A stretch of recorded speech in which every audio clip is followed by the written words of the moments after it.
Assalamualaikum warahmatullahi wabarakatuh. Kami dari kelompok 1 akan mempresentasikan tentang gangguan disruptif impulsif kontrol dan tingkah laku yang beranggotakan Noviana Firdaus dengan NIM 183, Kiki Aniatul dengan NIM 204, Patricia Afinda dengan NIM 012, Abdul Razakil Amin dengan NIM 257, Muhammad Mahrus dengan NIM 160. Next.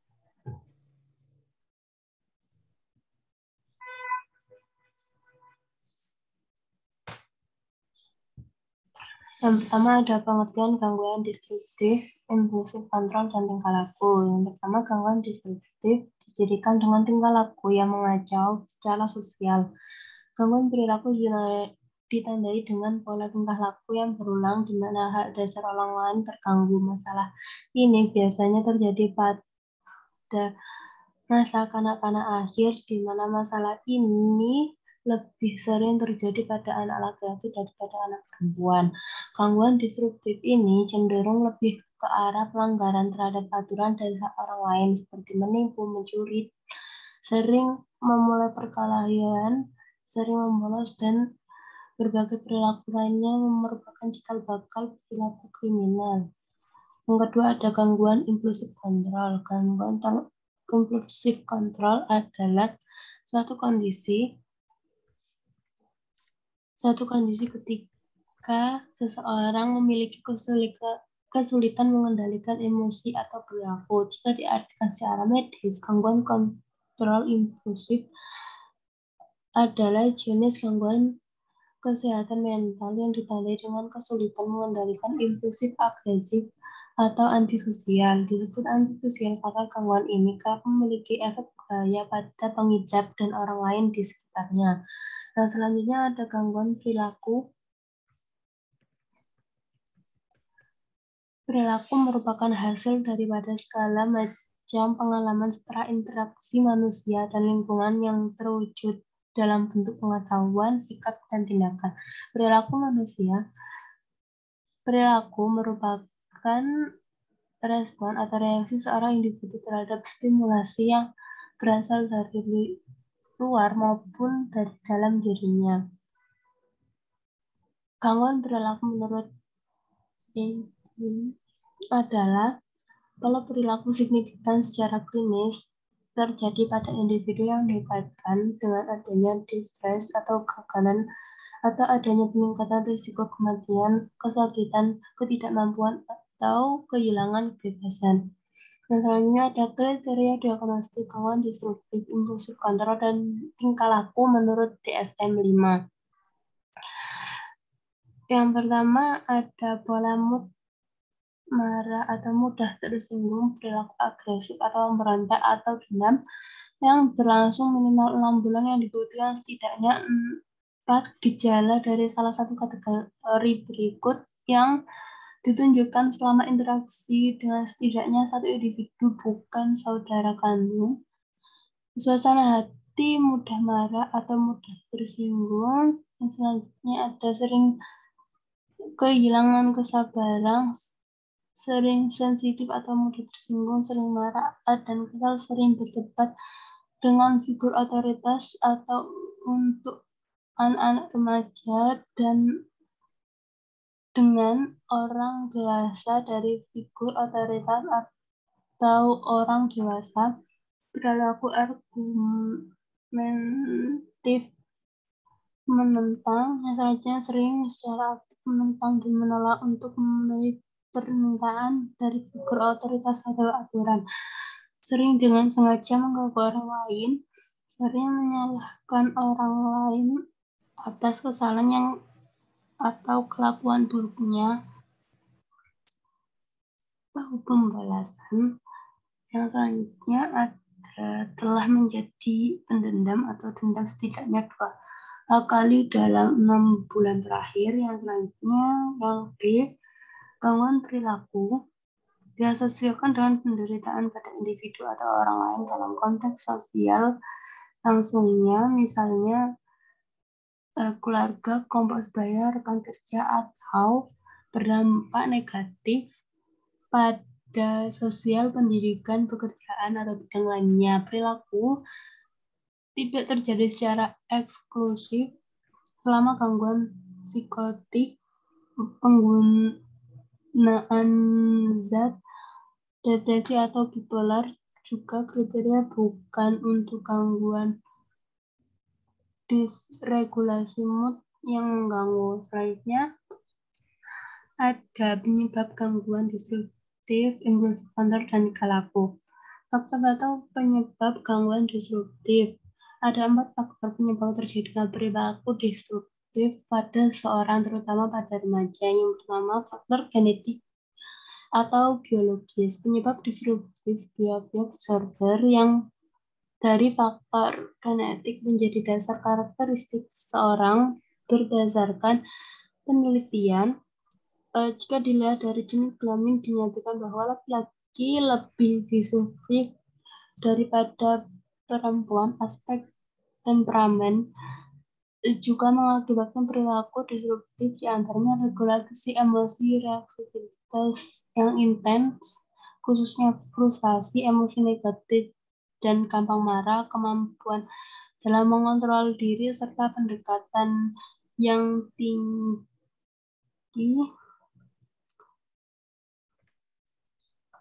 untuk menghindar. Yang kedua, ada faktor keluarga. Penyebab disruptif behavior disorder yang pada faktor keluarga, yaitu terkait dengan disfungsi orang tua dalam mengasuh. Dalam hal ini, ada beberapa hal yang mempengaruhi, yaitu perlakuan orang tua, kayak pendisiplinan, kehangatan versus permusuhan, pengawasan terhadap anak, psikopatologi orang tua seperti ibu yang depresi, gangguan kepribadian, menggunakan obat terlarang, dan perilaku antisosial atau kriminal. Perkawinan orang tua yang disfungsi seperti perceraian atau berpisah, konflik kekerasan pada pasangan, dan konflik saudara kandung. Yang ketiga, ada faktor lingkungan. Faktor lingkungan atau keadaan di sekitar seseorang yang terkait dengan status sosial ekonomi rendah atau kemiskinan juga dapat menyebabkan disruptif behavior disorder sehingga memunculkan permasalahan perilaku antisosial. Status sosial ekonomi rendah yang terkombinasi dengan stres kronik, orang tua tunggal, isolasi sosial, kurangnya simulasi dari lingkungan, dan keterbatasan pengetahuan dapat mengakibatkan gejala depresi pada ibu yang berpengaruh terhadap perlakuan orang tua menjadi kurang baik. Selain itu, lingkungan miskin juga cukup membahayakan bagi anak. Gimana mereka sering melihat role model yang menampilkan kekerasan, penyalahgunaan obat terlarang, dan bersekolah dengan keadaan yang memprihatinkan. Selanjutnya ada akibat trauma. Hasil penelitian dari Wagner dan Orwig tahun 2010 memukakan bahwa trauma pada seorang anak akibat masa lalunya bisa menyebabkan anak disruptif behavior. Subjek penelitian ini menggunakan seorang remaja yang disruptif behavior akibat trauma pada masa lalunya. Waktu kecilnya, subjek melihat tetangga dianiaya. Semenjak itulah, subjek sering marah-marah ketika di sekolah. Subjek sangat agresif, emosional, dan suka berbohong, suka menyakiti teman kelasnya ataupun adik kelasnya, suka terlambat masuk ke sekolah, dan tidak bisa menyelesaikan dirinya di kelas. Yang kedua, yang selanjutnya ada faktor penyebab gangguan impulsif kontrol. Yang pertama ada faktor biologis. Teori biologis menduga kemunculan impulsif kontrol disebabkan ketidakseimbangan neurotransmitter atau kimiawi otak seperti hormon serotonin yang berhubungan dengan sistem limbik. Gangguan fisik atau biologi pada masa perkembangan juga diduga sebagai penyebab impulsif kontrol yang mempengaruhi gangguan ringan neurotik normal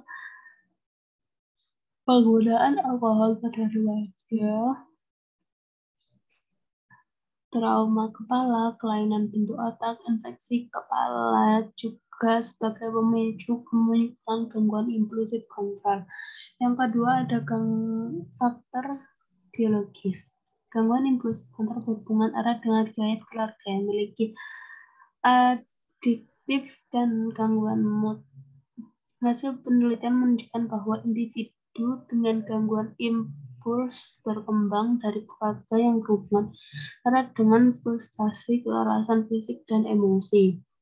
Individu dengan gangguan impuls memiliki sistem yang rendah. Mereka memiliki cara tersendiri kompensasi terhadap emosinya, sehingga mereka mudah sekali eksplosif dan dalam menghadapi situasi stres atau frustasi, baik disadari atau tidak disadari. Next.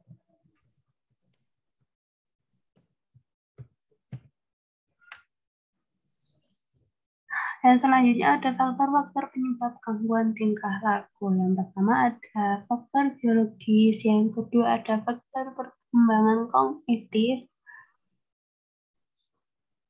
Next. Yang ketiga ada faktor keluarga, yang keempat ada faktor lingkungan.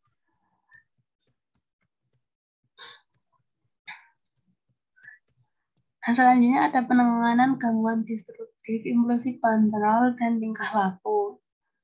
Yang pertama, penanganan terhadap perilaku disruptif. Yang pertama ada pelatihan untuk anak, yang kedua ada pelatihan untuk orang tua. Nah, selanjutnya ada penanganan perilaku impulsif, yaitu sebagai berikut. Yang pertama ada membuat mereka sadar terhadap perilaku impulsif yang mereka lakukan dan jelaskan bagaimana pengaruhnya terhadap mereka nanti. Mengeksplorasi perilaku alternatif dengan cara bermain peran, mengajar berlatih kesabaran. Jika mengenai diri sendiri yang mengalami perilaku impulsif, kalian dapat mengalami dengan kecenderungan impulsif tersebut dengan cara yang pertama penanganan secara mental melalui skenario yang potensial, berlatih untuk berhenti dan berpikir sebelum bertindak. Yang kedua, berurusan dengan perilaku impulsif. Anda dapat dengan cara mempersulit diri untuk berpesta, berbelanja secara royal, atau terjun langsung ke dalam berbagai situasi yang biasanya dapat memancing perilaku impulsif. Dan selanjutnya ada penanganan gangguan tingkah laku. Yang pertama ada intervensi keluarga. Next. Yang kedua ada penanganan multisistemik. Yang ketiga ada pendekatan kognitif. Yang selanjutnya akan dilanjutkan oleh rekan saya.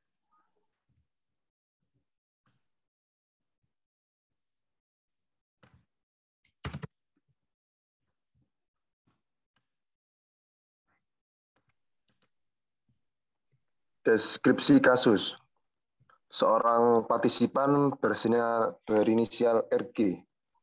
Dari hasil pendampingan, observasi dan wawancara secara berkala dengan menggunakan DSM-5, peneliti menemukan bahwa partisipan mengalami gejala ODD dengan level sedang yang ditandai dengan sebuah pola perilaku yang secara terus-menerus menunjukkan suasana hati yang mudah tersinggung, sensitif, mudah marah, argumentatif, menolak aturan, dan sering iri atau dendam. Berdasarkan hasil asesmen, diketahui bahwa partisipan cenderung memiliki masalah dalam mengelola emosi dan perilakunya seperti mudah marah, sensitif, mengucapkan kata-kata kasar, dan membantah orang dewasa. Hal ini didukung oleh tes CBCL bahwa partisipan memiliki masalah dalam aspek externalizing dengan kategori klinikal. Hal ini menunjukkan bahwa partisipan membutuhkan penanganan segera dalam mengatasi permasalahannya. Partisipan menunjukkan permasalahan delinquent behavior, seperti suka berkata kasar dan melempar barang ketika marah. Partisipan juga berteman dengan orang-orang yang lebih tua. Selain itu, partisipan memiliki permasalahan agresif behavior. Ia sering menunjukkan perilaku agresif seperti sering bertengkar, terlibat perkelahian melawan orang dewasa, sering marah-marah, dan sangat sensitif. Perilaku partisipan yang bermasalah bermula dari hubungan kedua orang tua yang kurang harmonis. Perilaku partisipan yang bermasalah mulai tampak pada saat partisipan berusia 3 tahun. Namun, orang tua kurang memperhatikan perilaku partisipan. Orang tua justru memberikan partisipan pada di lingkungan kerja orang tua yang mayoritas pekerjaannya sering mengeluarkan kata-kata kasar. Partisipan bergaul dengan pekerja yang ada di toko. Partisipan berada di toko sejak pulang sekolah hingga toko ibunya tutup. Partisipan sudah berada di lingkungan kerja orang tua sejak usia 7 tahun, sehingga partisipan memiliki teman bergaul yang cenderung lebih tua dari usianya. Partisipan ingin diperhatikan sehingga mendominasi orang-orang di sekitarnya. Partisipan yang cukup impulsif dan agresif dalam bergaul menyebabkan ia kurang diterima di lingkungan sosial, sehingga menjadi partisipan mudah frustasi dalam menghadapi setiap masalah yang ditemuinya. Partisipan memiliki sifat egosentris yang cukup kuat sehingga ia kurang begitu baik dalam membina hubungan sosialnya. Partisipan yang kurang mampu mengontrol emosinya menyebabkan partisipan kurang mampu membina pertemanan yang akrab. Pada dasarnya, partisipan memiliki kecerdasan yang cukup baik. Partisipan senang berkompetisi namun kurang mampu. Partisipan senang berkompetisi namun kurang mampu menghormati orang lain. Partisipan sering membantah, menentang, dan menentang guru. Sensitif, mudah tersinggung, sering mengganggu teman-temannya, dan tidak ingin disalahkan.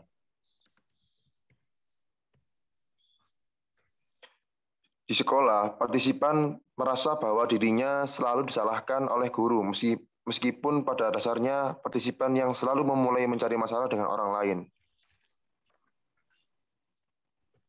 Ketidakmampuan partisipan dalam mengelola emosi berdampak pada perilakunya yang mudah marah dan argumentatif. Selanjutnya akan dibacakan oleh rekan saya. Analisis kasus. Perilaku yang pertama yaitu menyerang orang lain secara fisik. Tidak muncul. Yang kedua, perilaku sensitif terhadap penilaian orang lain. Muncul. Yang ketiga, perilaku membentak orang lain. Tidak muncul. Yang keempat, perilaku memukul meja. Muncul. Yang kelima, perilaku bercerita dengan teman saat guru sedang mengajar. Muncul. Yang keenam, perilaku menolak mematuhi perintah orang lain. Muncul. Perilaku memaki orang lain. Tidak muncul. Perilaku menentang orang lain. Tidak muncul. Perilaku menyalahkan orang lain. Muncul. Perilaku sengaja mengganggu orang lain. Muncul. Perilaku mengajak berkelahi. Tidak muncul. Diagnostik multiaksial. Pada aksi 1 yaitu 312,89 atau order specific disruptive implicit control dan conduct disorder. Aksis 2 313.81 yaitu oppositional deviant disorder. Ciri kepribadiannya yaitu suasana hati mudah tersinggung, sensitif, mudah marah, suka menentang, menolak aturan, sering merasa iri dan dendam. Aksis 3 tidak ada. Aksis 4, masalah terkait dengan lingkungan masa kecil. Aksis 5, GAF saat ini yaitu 60-51, gejalanya sedang. Berikut adalah contoh video dari perilaku ODD.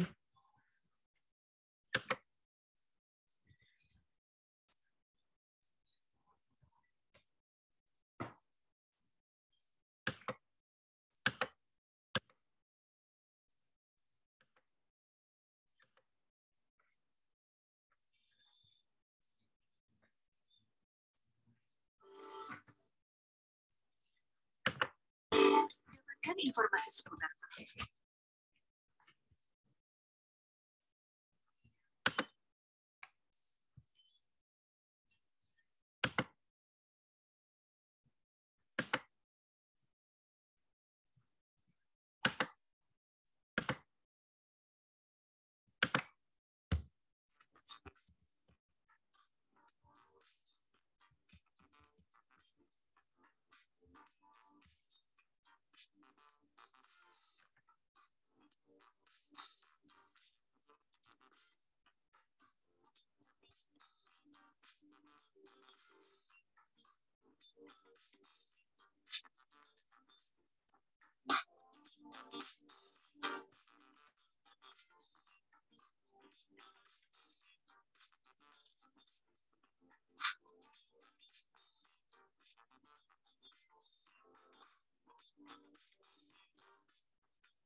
Terima kasih sudah nonton. Jangan lupa like, subscribe, dan share ya. Baik, sekian dari presentasi dari kelompok kami. Bila ada kesalahan, mohon dimaafkan. Wassalamualaikum warahmatullahi wabarakatuh.